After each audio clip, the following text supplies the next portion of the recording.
Mateo 17, y vamos a leer en el versículo 14. Dice así: Cuando llegaron al gentío, vino a él un hombre que se arrodilló delante de él, diciendo: Señor, ten misericordia de mí, que es lunático, y padece muchísimo, porque muchas veces cae en el fuego y muchas en el agua. Y lo he traído a tus discípulos, pero no le han podido sanar. Respondiendo Jesús dijo: Oh generación incrédula y perversa, ¿hasta cuándo he de estar con vosotros? ¿Hasta cuándo os he de soportar? Traédmelo acá. Y reprendió Jesús al demonio, el cual salió del muchacho, y éste quedó sano desde aquella hora. Viniendo entonces los discípulos a Jesús aparte, dijeron: ¿Por qué nosotros no pudimos echarlo fuera? Jesús les dijo: Por vuestra poca fe.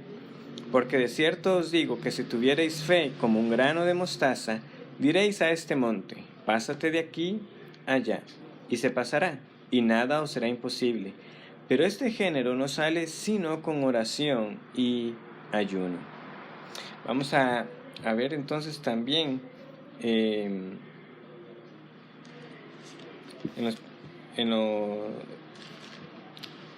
los sinópticos, ¿verdad? En los pasajes paralelos. Y vamos a buscar el Evangelio de Marcos.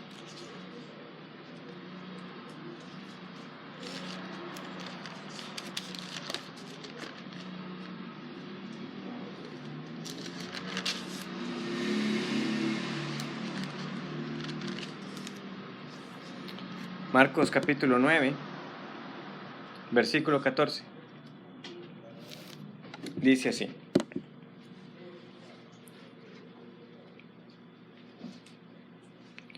Cuando llegó a donde estaban los discípulos, vio una gran multitud alrededor de ellos y escribas que disputaban con ellos. Enseguida toda la gente viéndole se asombró y corriendo a él le saludaron. Él les preguntó: ¿Qué disputáis con ellos? Y respondiendo uno de la multitud dijo: Maestro, traje a ti mi hijo que tiene un espíritu mudo, el cual donde quiera que le toma le sacude y echa espumarajos y cruje los dientes y se va secando. Y dije a tus discípulos que lo echasen fuera y no pudieron. Y respondiendo él les dijo: Oh generación incrédula, ¿hasta cuándo he de estar con vosotros? ¿Hasta cuándo os he de soportar? Traédmelo. Y se lo trajeron. Y cuando el espíritu vio a Jesús, sacudió con violencia al muchacho, quien cayendo en tierra se revolcaba echando espumarajos. Jesús preguntó al padre: ¿Cuánto tiempo hace que le sucede esto? Y él dijo: Desde niño. Y muchas veces le echan en el fuego y en el agua para matarle. Pero si puedes hacer algo, ten misericordia de nosotros y ayúdanos. Jesús le dijo: Si puedes creer, al que cree le es posible.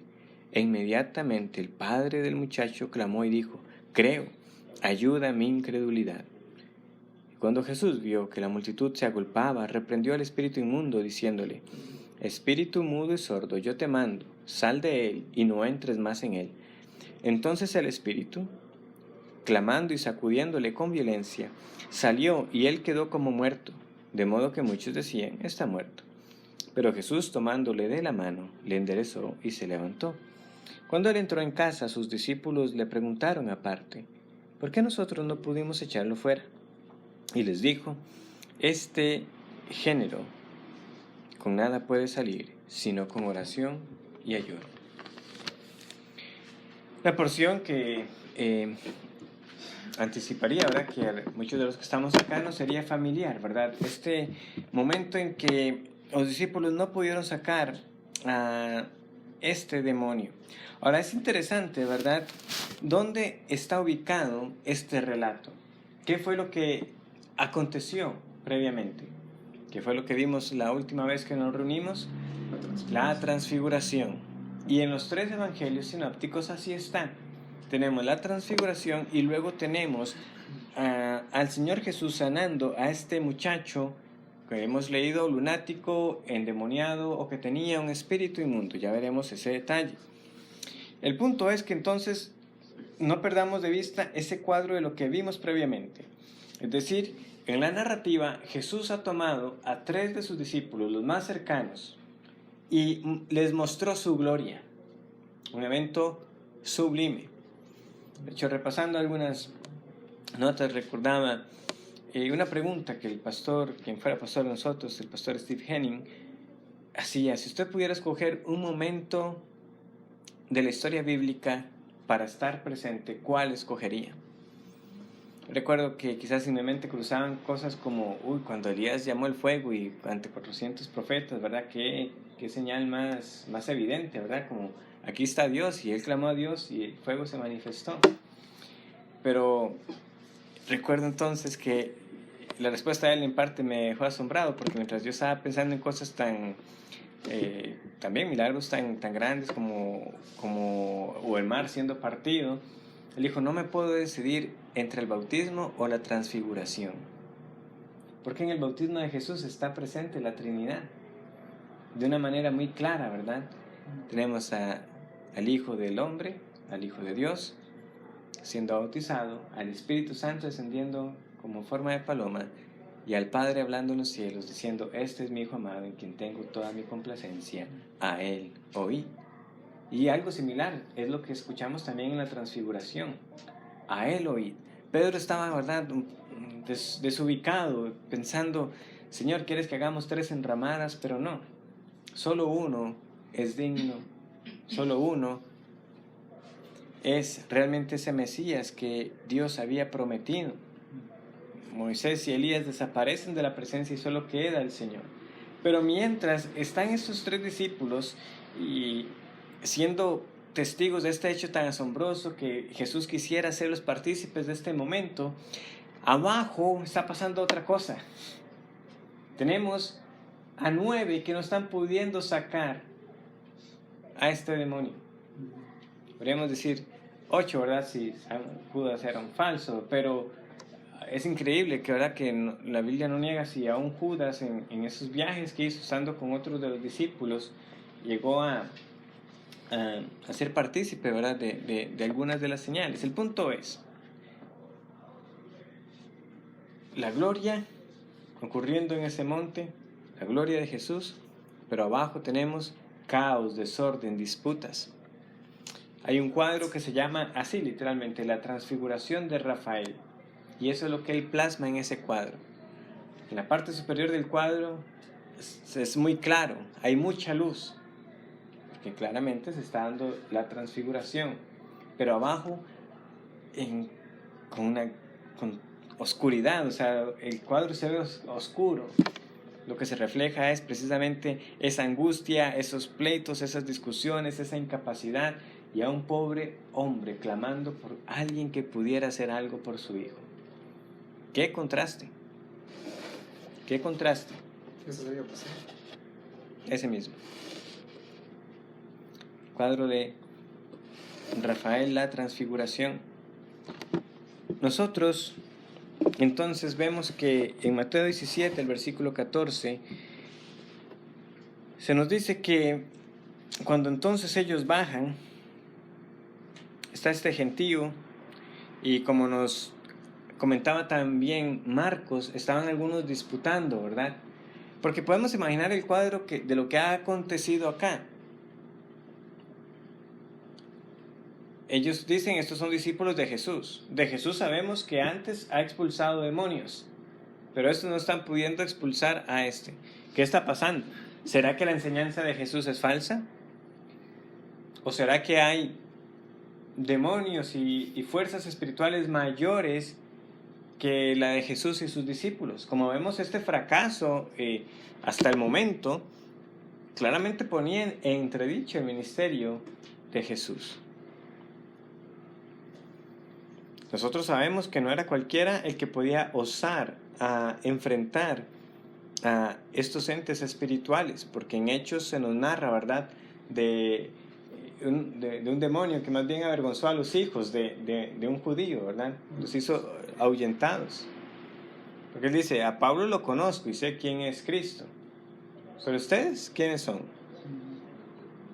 Y leemos que huyeron desnudos. Entonces, era algo osado, pero vemos que estos discípulos se ven en esa situación tan incómoda. Posiblemente había un exceso de confianza. Somos del Señor, lo hemos hecho en otras ocasiones. Aunque Él no esté aquí, no lo necesitamos. Obviamente son conjeturas. Pero claramente, como Marco nos dice, ellos llegaron con la pregunta a Jesús. Jesús, ¿qué pasó? ¿Por qué nosotros no pudimos echarlo? Claramente la expectativa de ellos era, nosotros deberíamos haber sido capaces de. Porque como discípulos tuyos, que tienes autoridad sobre ellos y que nos has dado esa autoridad a nosotros, lo que esperábamos era que pasara. O sea, que nosotros reprendiéramos al tal demonio y dejara a ese muchacho. Pero entonces, las esperanzas de este hombre, cuando quizás escuchó, ¿verdad? Vea, pero estos son discípulos de Jesús, ellos pueden hacer algo por su hijo y que no lo pudieran hacer. Claramente vemos que influye luego en esas palabras que vamos a escuchar. Yo creo, pero ayuda a mi incredulidad. Es que ya intentaron y nada sucedió. Y esto mi hijo lo ha padecido por años. Yo quiero creer, yo creo, pero ayuda a mi incredulidad. Ya también volveremos más sobre esas palabras. Pero este es el cuadro entonces que se nos da. Este hombre está entonces pidiendo misericordia. Vemos que cuando ya se entera que llegó el Señor, bueno, dijo, si no pudieron sus discípulos, tiene que ser el Señor. Claramente reconoce que en aquel que ha dado esa autoridad a ellos, el que da la autoridad es mayor. El Señor debe poder hacer algo.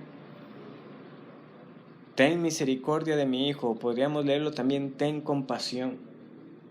En el Nuevo Testamento solo leemos de Jesús teniendo esa compasión. Él es el que tiene compasión por la humanidad caída en el pecado. Es aquel que ve a las multitudes y se compadece de ellas porque las ve como ovejas sin pastor. Entonces este hombre está haciendo la petición correcta a la persona correcta. Ten compasión, ten misericordia. La petición correcta a la persona correcta. La situación que el muchacho padece es muy dura, porque leemos que muchas veces cae en el fuego y muchas en el agua. Y como leíamos en Marco, esto lo padecía desde su infancia. Ahora, ¿qué tenía este joven? En Mateo nosotros leemos de que es lunático. ¿De qué es lunático? La traducción no necesita mucha imaginación, ¿verdad? La palabra lunático nos suena a la palabra luna.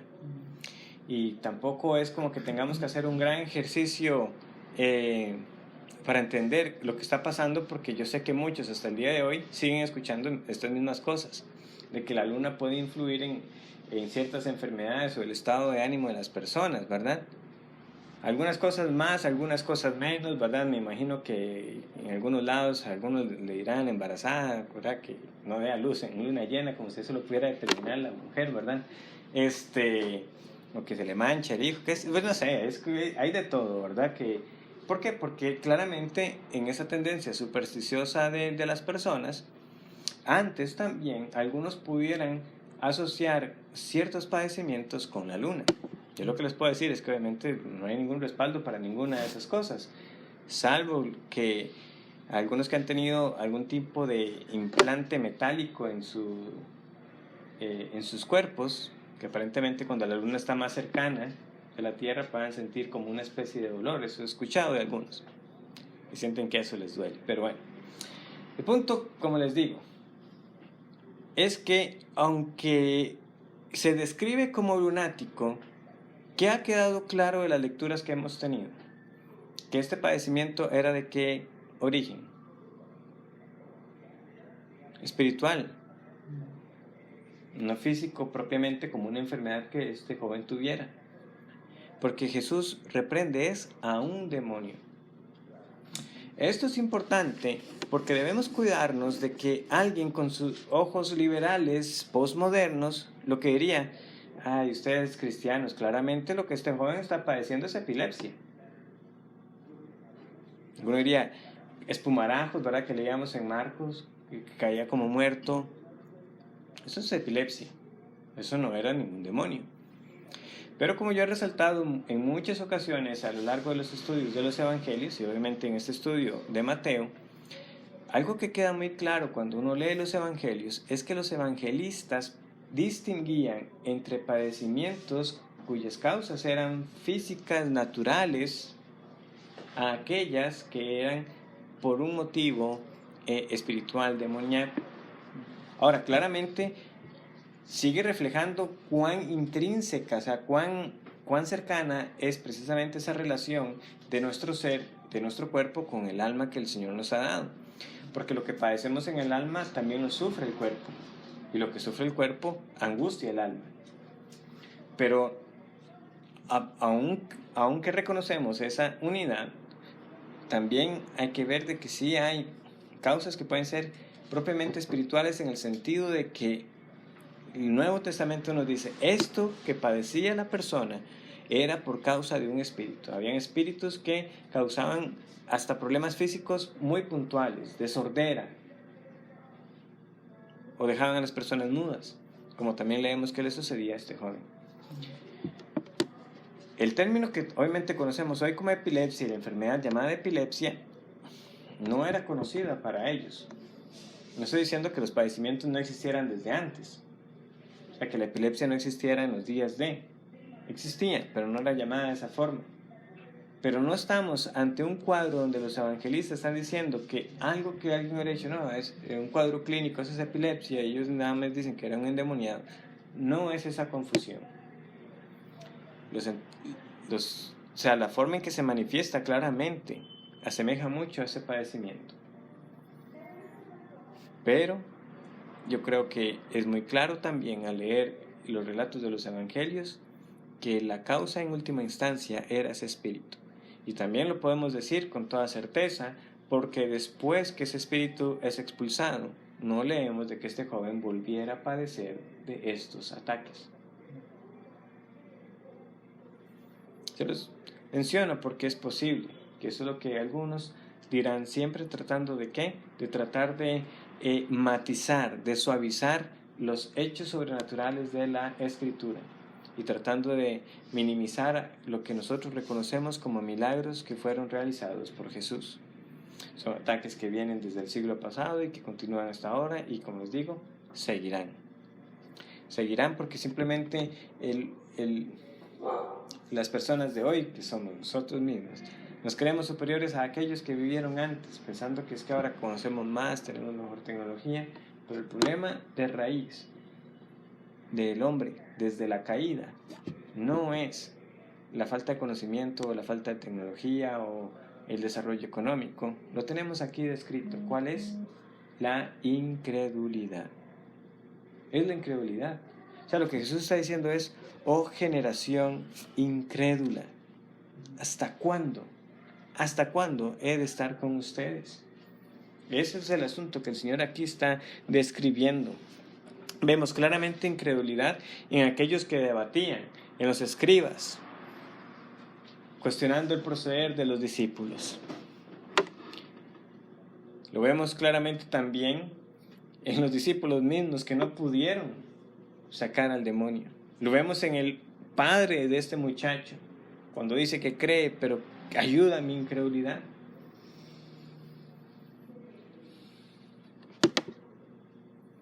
Oh generación incrédula y perversa. Es una declaración muy simple y llana de lo que luego nosotros llamamos la depravación total, la incapacidad total. Oh generación incrédula y perversa, ¿hasta cuándo he de estar con vosotros? ¿Hasta cuándo os he de soportar? Una pregunta ahora llamativa de parte de nuestro Señor. Realmente Jesús nunca pecó con sus palabras ni con sus emociones. No es un Jesús simplemente exasperado que perdió los estribos y ¿hasta cuándo voy a estar con ustedes? Pero sí, su pregunta de asombro nos deja ver cuán grande es la incredulidad humana. Nosotros cuando leemos de que el Señor, ¿verdad?, se maravilla de algo, hemos leído, ¿verdad?, que se maravilló de la fe del centurión. Nunca he visto una fe. Pero lo otro que también leemos con estas palabras de asombro del Señor es la incredulidad del corazón humano. ¿Hasta cuándo? ¿Hasta cuándo los voy a soportar? El Señor entonces llama para que traigan a este joven y, como les digo, Mateo lo hace muy claro. El papá dice, mi hijo es lunático, pero Jesús reprende a un demonio, el cual salió del muchacho y éste quedó sano desde aquella hora. Expulsado el demonio, fin del problema. Pero entonces los discípulos son los que quedan con esa gran duda. O sea, ¿por qué nosotros no pudimos echarlo fuera? Hemos visto al Señor Jesús, ¿verdad?, echando hasta legiones de demonios, pero aquí no eran muchos, era uno solo. Vemos que el asunto no es un asunto numérico, porque Jesús solo pudo expulsar a legiones, pero aquí, y si entendemos el pasaje en su momento, al menos esos 9 discípulos no pudieron contra uno. Ya luego llegó el resto. No sabemos si Pedro, Juan y Jacobo también lo habrán intentado. La impresión que queda es que el Señor desciende con ellos y al que buscan directamente es al Señor, ¿verdad? Pero el punto es que aún así hubieran sido los 12 contra un único demonio, no iban a poder. ¿Por qué? Porque el Señor les da una respuesta tajante. Él les dice, por vuestra poca fe. ¿Por qué no creen? Dice, porque de cierto os digo que si tuvierais fe como un grano de mostaza, diréis a este monte, pásate de aquí allá y se pasará, y nada os será imposible. Recuerdo una historia que un hermano compartió hace unos años. La recuerdo bien, es de este modo. El asunto es que había precisamente una montaña que le tapaba el sol a una mujer y ella deseaba ver el amanecer, pero ella conocía esta porción y decía, bueno, el Señor ha dicho que si tuviera fe como un grano de mostaza, si yo le digo a este monte que se mueva, se moverá. Y entonces oró por la noche para que el Señor moviera el monte. Cuando llegó la mañana, inmediatamente fue a abrir las cortinas, a correr las cortinas para ver por la ventana. ¿Y qué pasó? Estaba el monte ahí mismo. Y dijo, ve, yo sabía. Claramente, o sea, esas palabras dicen que no, o sea, si no, oró sin esperarlo, ¿verdad? Pero el punto es, ese es el punto de la enseñanza del Señor. De que deberíamos nosotros poder mover los montes. Y yo creo que aún así, lo que el Señor dice ahí, yo creo que es una gran prueba para nosotros. Porque ¿quién de nosotros cree que realmente podemos hacer eso? O que ese es el propósito de la oración. Hay historias tristes, digo tristes por el resultado trágico que ha traído a la vida de algunas personas que han puesto en peligro sus vidas, y algunas de hecho han muerto, por no entender cuál es realmente la enseñanza detrás de algunas de las palabras de Jesús. Hay quienes han perdido la vida siendo mordidos por serpientes, porque dicen, bueno, el Señor dijo que el veneno nada nos iba a hacer. Ahorita olvido cuál era el apellido de un pastor que era famoso haciendo ese tipo de actos, ¿verdad? Otros que han perdido la vida porque pretendían caminar sobre el agua y mueren ahogados. Entonces, nos está diciendo el Señor que esto es el punto de tener fe, el estar moviendo montes. La semilla de mostaza es la semilla más pequeña conocida para ellos en aquel entonces. De nuevo, científicamente algunos dirán que la semilla más pequeña es otra, pero el punto es, lo que ellos conocían era la semilla de mostaza. El Señor, ¿por qué les iba a decir de una especie que ni conocían? La semilla de mostaza, entonces, la más pequeña, para fines prácticos, dice, basta una fe de ese tamaño. Yo creo que lo que debemos entender es que el Señor está diciendo, ninguno alcanza la medida de la fe, ni siquiera la medida de un grano de mostaza. Y aún así, Él sí nos ha dejado en la historia testimonio de cosas que llegaron a alcanzar hombres que podríamos llamar nosotros hombres de fe. El que primero viene a mi mente, y uno de los casos más conocidos, es el de George Mueller, el hombre que tuvo orfanatos y fue conocido como un hombre de oración y nunca pidió ayuda. Pero él oraba al Señor y nunca le faltó sustento a los niños que tuvo en ese orfanato. Era un hombre de oración. Y si alguno tiene la oportunidad, hay documentales en YouTube estilo película, agradables para ver, para compartir, donde le ilustran a uno los momentos que, por ejemplo, habiendo una tormenta, él orando y bueno, el testimonio está, o sea, el Señor calmó esa tormenta para que pudieran continuar con el viaje. Pero aún con todo eso, yo creo que lo que el Señor nos está enseñando a nosotros precisamente es eso, que nuestra fe es muy pequeña, que ni siquiera alcanza la medida de un grano de mostaza, pero que lo que el Señor requiere no es una gran medida de fe, sino fe en Él. Porque eso fue lo que al final el hombre entendió. ¿Crees? Creo, ayuda a mi incredulidad. Palabras que yo entendería que muchas veces como creyentes se habrán identificado más o menos con lo que este padre llegó a decir. Yo creo, pero cuán débil.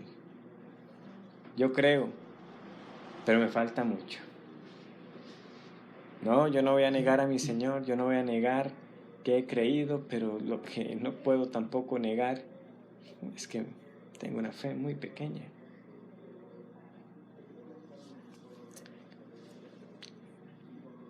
Pero el Señor les dice algo más, porque no era solamente un asunto de fe, que ellos pudieran apelar, porque al final ellos tenían fe en Jesús. Una fe que tenía que ser perfeccionada, una fe que tenía que entender que Él tenía que morir, como hemos visto. Pero ¿qué más les faltaba? ¿Qué dice el Señor? Pero este género no sale sino con oración y ayuno. Es decir, ustedes tenían que prepararse de antemano para la batalla. Es decir, orar y ayunar en el momento en que ya estaban ellos con ese demonio ya era tarde. Es que su vida tiene que ser una vida de oración y ayuno. Pensemos bien, en Mateo 4, que tenemos la tentación. El Señor Jesús resistió la tentación de Satanás luego de 40 días ¿de qué? De ayuno y oración. De ayuno y oración. Muchas veces hemos leído que el Señor, después de un milagro, ¿qué hacía? Se retiraba a orar. O muy de mañana se levantaba a orar. Queremos un ejemplo de oración. El Señor Jesucristo es el máximo ejemplo de oración. Él pasaba en constante comunión íntima con su Padre a través de la oración. A Jesús ningún demonio lo tomaba por sorpresa porque Él vivía en la presencia de su Padre, en oración. Pero estos, cuando ya vino el momento de la prueba, no se habían preparado adecuadamente. Pero el soldado que sabe que está en batalla, en todo tiempo busca orar y en todo tiempo también, según el Señor le conceda el entendimiento y el convencimiento, ayunará. Pero si algo que tenemos que reconocer nosotros, siendo muy francos, es que si hay una disciplina que tenemos olvidada es la del ayuno. Es la del ayuno. Muchos primeramente tenemos que empezar por ejercer un dominio propio en cuanto a lo que comemos primero. Pero el Señor Jesús no da el ayuno como una disciplina muy excepcional para creyentes muy excepcionales, sino que la asume para cada persona que dice ser creyente. Cuando ayunéis, es la misma frase que tenemos cuando Él dice cuando oréis. No es si algún día llegan a orar, si algún día llegan a ayunar, no. Así como Él dice cuando oréis, así mismo el Señor dice cuando ayunéis. Pastor, tengo que ayunar todos los días. No tenemos un mandamiento explícito que diga eso, pero si queremos tomar como parámetro que el Señor dijo cuando oréis, pareciera que no sería tampoco extraño hablar como un ideal muy alto que ayunáramos cada día, pero como lo digo, o sea, con vergüenza tenemos que admitir que el ayuno lo tenemos pospuesto, en el olvido, menospreciado. Y el Señor le dice muy claramente a ellos que ese género demoníaco que estaba ahí no salía sino con oración y ayuno. Es de esta manera como soldados que uno se prepara para estar batallando. Porque algo que también el pasaje nos deja claro es que el enemigo no pierde ocasión para atacar. ¿Desde qué edad padecía este muchacho esto? Desde niño, leíamos.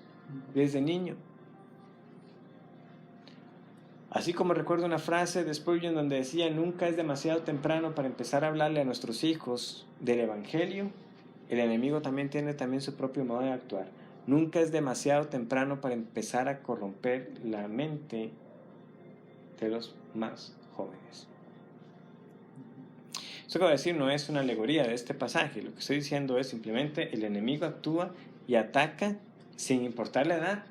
O sea, desde muy joven a ese hombre le atacó de esta forma. No sabemos cuántos años pasaron, no tenemos las edades, pero hemos escuchado al padre decir desde niño. Los que somos padres no debemos ignorar las maquinaciones del enemigo, y los que no son, no se confíen. El enemigo no pierde ocasión. No hay, por decirlo así, un escudo mágico alrededor de los pequeños solamente por el hecho de que tengan padres que digan ser cristianos. Pero padres que oran por ese pequeño y que piden al Señor que los guarde del mal como el Señor mismo nos enseñó a orar, es diferente. Esos sí son guerreros, esos son los que están peleando la batalla, la están peleando en oración, porque saben que hay enemigos fuertes. Vean, Satanás está derrotado. Cristo lo venció en la cruz y sin embargo, el Señor no está rebajando aquí el estándar para pelear contra él. Es una batalla exigente. Es una batalla que es en oración. El hecho de que Satanás sea como un león sin dientes no deja de lado que sigue siendo como un león. Sí, llegará hasta donde el Señor le permita. Pero la actitud del cristiano ante el error y ante el enemigo no es una actitud relajada. No es una actitud que dice, no importa, ya de por sí el Señor lo venció en la cruz. No, sino con oración y ayuno. Como les digo, no es una gran conjetura pensar de que estos discípulos sencillamente se habían confiado en que podían sacar a ese demonio. ¿Y qué es lo que revelan las palabras de Jesús? Ellos estaban muy confiados en lo que podían hacer y habían descuidado primero lo más básico: una vida de comunión con el Padre en oración y ayuno. Y no pudieron. Muchos acá, cuando digo muchos, nosotros aquí en el estudio, tenemos que entender esto. Cuando vienen los tropiezos, no se sorprenda. Que seguramente muchas veces cuando examinemos qué es lo que ha pasado, qué es lo que vamos a descubrir, a alguien que se descuidó en su oración, a alguien que se descuidó en su hábito de ir a la palabra de Dios, en alguien que ha descuidado el ayuno. Y por eso no podrá, aún así se trate de un demonio. No porque este demonio venga a hacer morada en el creyente, porque eso es imposible, pero sí porque Satanás, a través de otras personas como sus instrumentos, a través de esas mismas huestes celestiales que han caído, están en contra del pueblo del Señor. Lo escuchábamos estos días, ¿verdad? En los sermones de Apocalipsis. Ahí está, ¿verdad? Persiguiendo con violencia a la iglesia. Pero de nuevo está derrotado. Y aquí el Señor Jesús nos recuerda: yo estoy en control, yo tengo la victoria. Él expulsó al demonio. Pero si nosotros queremos ser partícipes de esas obras de nuestro Señor, y si queremos, como Él nos dijo, ahora que obras mayores haréis, eso lo malinterpretan, ¿verdad? En otros círculos, ¿verdad? En otro sentido. Pero lo que queremos saber es, si queremos hacer las obras del Señor, debemos andar como nuestro Señor. ¿Camina usted en oración? ¿Camina usted en ayuno? Veamos el ejemplo de nuestro Señor Jesucristo. Él no les estaba simplemente dando una lección magistral. Tienen que orar y ayunar. En el momento que ellos escucharon esas palabras, sabían muy bien cuál era el ejemplo con el que Jesús respaldaba lo que les decía, porque no les podía quedar dudas de que Jesús era un hombre de oración. Finalmente, entonces, el pasaje nos muestra las graves consecuencias de la incredulidad, de la poca fe. ¿Por qué? Porque vemos a muchos detractores. Sí, los discípulos, por su falta de proceder, por su incapacidad de expulsar este demonio, fueron los que dieron pie a que los enemigos se alegraran en el fracaso. Pero no deja de ser en el fondo que eran incrédulos, porque al final Jesús sanó a este joven y no leemos de ellos diciendo estábamos equivocados, Jesús es el Señor, ¿verdad? Eso no pasó. Vemos la poca fe de los discípulos, que en su jactancia y en su orgullo no se prepararon como debían. Debemos nosotros prepararnos. El Señor nos ha llamado para ser soldados de Él, soldados que estarán batallando hasta que seamos llevados a la presencia del Señor. Pero finalmente, ¿qué Salvador más compasivo es Jesucristo? Porque al final le concedió a este hombre su petición, a un hombre que dijo abiertamente: creo, ayuda mi incredulidad. De nuevo, no somos salvos por obras, somos salvos por la fe en Jesucristo y solo Él. No por una gran fe, no por una enorme fe, sino por la sola y exclusiva fe en Jesucristo, por pequeña que sea. ¿Por qué? Porque la virtud no está en la fe, la virtud está en el objeto de esa fe, que es Cristo. Él es glorioso, Él es todopoderoso, Él es el suficiente Redentor. Lo que usted debe reconocer entonces cuando hablamos de poner la fe en Jesús es que por un lado nosotros estamos diciendo yo no puedo, pero Cristo sí puede. Vamos a orar.